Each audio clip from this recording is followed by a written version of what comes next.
नमस्कार दोस्तों, मेरा नाम है प्रदीप चौहान। बात समझनी है तो पूरी सुननी होगी। बेंगलोर में, कर्नाटक में जब से कांग्रेस की सरकार बनी, आपको मालूम है कि बीजेपी को बहुत प्रॉब्लम है, क्योंकि दक्षिण में एक ही राज्य ऐसा था जहां उनकी सरकार थी।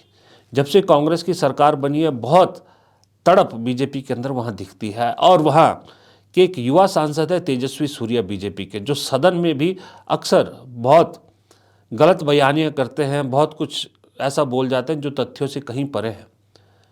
उन्हीं तेजस्वी सूर्या ने दावा किया था कि बेंगलोर सिटी का कंजेशन, ट्रैफिक कंजेशन, जो भीड़ भाड़ है, इसको कम करने के लिए वो डीके शिव कुमार या सरकार से मिलना चाहते हैं, उन्हें आइडिया देना चाहते हैं। शायद उन्हें लगा था कि मैं तो विपक्ष का सांसद हूँ, कांग्रेस के खिलाफ बोलता हूँ, क्यों मुझसे मिलेंगे और मुझे मुद्दा मिल जाएगा। लेकिन डीके शिव कुमार ने वही किया जो कुछ दिन पहले कर्नाटक सरकार ने वो बाइकॉन की चेयरमैन शाह के साथ किया था, किरण मजूमदार शाह के साथ किया था। उन्होंने भी बेंगलोर को लेकर सवाल उठाए थे। सरकार ने उन्हें बुलाया, मुख्यमंत्री मिले, उप मुख्यमंत्री मिले, उनके सजेशन दिए और मुख्यमंत्री ने तो आशीर्वाद भी दिया। यही चीज़ तेजस्वी सूर्या के साथ की डीके शिव कुमार ने। बुलाया, बाकायदा बुलाया, उनसे सजेशन लिए और जाते वक्त तेजस्वी सूर्या को डीके शिव कुमार की तारीफ करने पर भी मजबूर कर दिया। यहाँ दोनों की बाइट सुनिए, पहले डीके शिव कुमार और फिर सुनिए तेजस्वी सूर्या के साथ जब मीटिंग डीके शिव कुमार की, उसके बाद तेजस्वी सूर्या क्या बोले। For a time, I asked him that I will meet on Tuesday. Let me give good suggestion. Huh? No one can stop me. Only God can stop me. I don't mind. Only God can stop me. Number one. Number two, there is a law of this country. You have seen tunnels in Mumbai, Delhi, so many other places. Without, there is no option. Let me give a suggestion. He is a MP. I welcome him. He should help us. He should get money from the Prime Minister. He should give an alternative. Earlier, Mr. George wanted to do a flyover. They objected and they stopped. Now, what is the position? Timing, no solution. No solution. Let them give solution. If there is good solution, let us openly debate. We will discuss and come back. Apart from all MPs, all other MLAs are liking my idea. This is not idea for me. I will not be permanent here. I am already 60 plus. So it is for the future of Bangalore. I had a very cordial, a very meaningful meeting with the Deputy Chief Minister DK Shiv Kumar regarding ideas and proposals to decongest Bengaluru and provide sustainable transport solutions. We have discussed in detail how public transport and increasing the public transport footprint in Bengaluru is the only way, sustainable way for effective commute and mobility in the city. I have requested him that the amount of money that is being proposed to be spent on the car-only tunnel project be spent on more mass rapid transport systems like metro. The purpose of our policy should be to move more people, move more passengers than moving more cars. The focus should be to move more people than moving more vehicles. I have also impressed upon him that according to the government's own DPR, about 1,800 vehicles can travel per hour per direction in the tunnel road. But if the same effort is made to build a MRTS or a metro rail project, close to 69,000 people can be transported in the same 1 hour in that direction.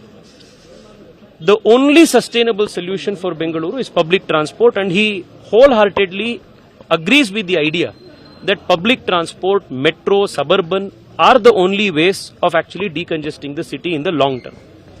दोस्तों, दो राज्यों में दो अलग अलग सरकारें और दो अलग अलग पार्टियों की सरकारें, लेकिन सरकारें कैसी होनी चाहिए, काम कैसे होना चाहिए, सोच क्या होनी चाहिए, ये दोनों राज्यों की सरकारों के काम करने के तरीके से साफ पता लगता है। और ये दो राज्य हैं असम और कर्नाटक। एक जगह है कांग्रेस की सरकार कर्नाटक में और असम में है बीजेपी की सरकार। लेकिन दोनों ही राज्यों में और दोनों ही पार्टियों में क्या फ़र्क है, दोनों की सरकारों में क्या फ़र्क है, ये एक मौजूदा ताज़ा उदाहरण से आपको पता लग जाएगा। वो ताज़ा उदाहरण है प्रियंक खड़गे, जो कर्नाटक के आईटी मिनिस्टर है, और असम के मुख्यमंत्री जो बीजेपी के हैं हिमंता बिस्वा शर्मा, उनके बीच चल रही टसन। और दूसरा टसल तो क्या है, दूसरा मामला ले लीजिए कर्नाटक के उप मुख्यमंत्री डीके शिव कुमार, जो कांग्रेस के one of the biggest leader है, टॉलेस्ट लीडर है आज की डेट में, और बनाम तेजस्वी सूर्या, जो बीजेपी के बेंगलुरु से एक युवा सांसद है। दोनों पार्टियों के 4 नेता और दोनों की राजनीति में बड़ा फर्क, एक नफरत की या यूं कहे एक डिस्ट्रक्टिव पॉलिटिक्स और एक कंस्ट्रक्टिव पॉलिटिक्स। पहले जरा डिस्ट्रक्टिव पॉलिटिक्स की बात करते हैं। अभी कुछ दिन पहले केंद्र सरकार ने सेमीकंडक्टर के जो 2 कारखाने हैं वो असम और गुजरात को दिए थे। अब जाहिर सी बात है, जब सेमीकंडक्टर के कारखाने, बड़ी बड़ी फैक्ट्रियां, बड़े बड़े उद्योग बीजेपी शासित प्रदेशों को जाएंगे तो कांग्रेस शासित सरकारें या विपक्ष की जो सरकारें वो सवाल तो उठाएंगी कि भाई जब आईटी का हब बेंगलुरु है, कर्नाटक है, तो ये सिर्फ गुजरात और असम को क्यों मिले। यही सवाल प्रियंक खड़गे, जो वहाँ आईटी मिनिस्टर है कर्नाटक में, उन्होंने उठाया। अब उसे कैसे हिमंता बिस्वा शर्मा ने अपने हिसाब से तोड़ मरोड़ कर मामले को कहीं और ही ले जाने की कोशिश की और कहा प्रियंक खड़गे ने असम की अस्मिता पे सवाल उठाया है। और इतना ही नहीं, प्रियंक खड़गे पर एफआईआर दर्ज कर कानूनी कार्रवाई की धमकी भी दे रहे हैं। ये दोनों की, पहले प्रियंक खड़गे ने जो कहा वो सुनिए और उसको असम के मुख्यमंत्री ने कैसे तोड़ा मरोड़ा, ये सुनिए। Why are semiconductor industries going to Assam and Gujarat when they want to come to Bangalore? I have raised this issue before. All the investment that is coming to Karnataka is being arm twisted by the central government to go to Gujarat. What is there in Gujarat? Is there talent there? What is there in Assam? Is there talent there? Priyank Kharge is a first class idiot. He has insulted Assamese youth, and Congress has not yet condemned Priyank Kharge. Perhaps we might file a case against him because he has said that Assam doesn't have educated, competent youth. That is an insult to entire Assamese youth. So we are considering whether a case can be filed against him in the court of law. But let me say, he is a first class idiot. अब ये देखिए, ये हिमंता बिस्वा शर्मा का ये tag बन गया है कि कहीं भी कुछ भी कहीं हो, एफआईआर, उनको बहुत, कांग्रेस के लोगों पर बहुत एफआईआर कराने का शौक है। खुद उसी कांग्रेस में पले बढ़े, राजनीति की वो अलग बात है। कभी वो जिग्नेश मेवानी पर एफआईआर कर देते हैं, कभी किसी पे, कभी किसी पे, मतलब जो भी होगा असम में होगा। पवन खेड़ा से लेकर जिग्नेश मेवानी तक, अब प्रियंक खड़गे पर भी एफआईआर होगी, मामला होगी वहाँ असम में। यही शायद उनको लगता है क्वालिफिकेशन है दिल्ली में बैठे पार्टी हाईकमांड की नज़रों में अपना नंबर बनाए रखने का। ये चीज़ उन्होंने कोशिश की थी गौरव गोगोई के साथ भी, उनकी पत्नी को जब घसीटा था, एसआईटी भी जांच करवा ली। लेकिन आज भी गौरव गोगोई सवाल पूछ रहे हैं कि आरोप जो लगाए थे साबित तो कीजिए, सबूत दीजिए। वहाँ पर हिमंता बिस्वा अभी तक कोई सबूत नहीं दे पाए, लेकिन इस तरह की हरकतें वो करते रहते हैं। अब दूसरा, कंस्ट्रक्टिव पॉलिटिक्स कैसे की जाती है, ये आपको कांग्रेस सरकार सिखा रही है। अब ये चारों लोगों का बयान और ये दोनों मामले मैंने इसलिए आपको सुनाए कि आपको फ़र्क पता लगे कि दोनों की राजनीति में क्या फ़र्क है। कांग्रेस की सरकार क्या उखाड़ लेती है, कांग्रेस की सरकारें कैसी होती है, ये अक्सर आज की जरा जनरेशन पूछती है। खास करके ट्रोल जो है वो 2 रुपीज़ ट्रोल है, वो बड़ा सवाल पूछते हैं।